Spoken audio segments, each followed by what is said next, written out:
ইমোতে ringtone change করা খুবই সহজ। আপনি চাইলে আপনার পছন্দের রিংটোনটি আপনার ইমোতে সেট করতে পারেন। তার জন্য প্রথমে আপনাকে ইমোর যে অফিসিয়াল অ্যাপসটি আছে তার ভিতরে প্রবেশ করতে হবে।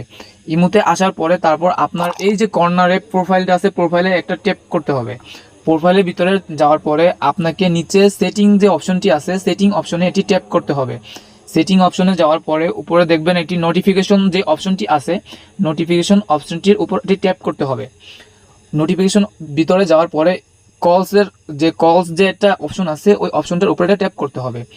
তারপর আপনি কি চাচ্ছেন যে আপনার ফোনের যে গ্যালারিতে রিংটোনটি আছে ওইটি আপনি সেট করতে, তার জন্য আপনাকে রিংটোনের উপরে চাপ দিতে হবে।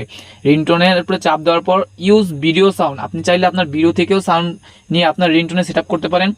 বা ইউজ ফোন রিংটোন, আপনার ফোনের অডিও চাইলে আপনি আপনার ইমোতে সেট আপ করতে পারেন। আপনি যদি অডিও সেট আপ করতে চান তার জন্য আপনি ইউজ ফোন রিংটোন এই অপশনে ট্যাপ দিবেন। ট্যাপ দেওয়ার পরে এখান থেকে উপরে ক্লাসিক বা ন্যাচারাল, ক্লাসিক অপশনে আপনার বিভিন্ন আইটেমের রিংটোন পেয়ে যাবেন। এখান থেকে চাইলে আপনি আপনার রিংটোনটি সেট করে নিতে পারেন।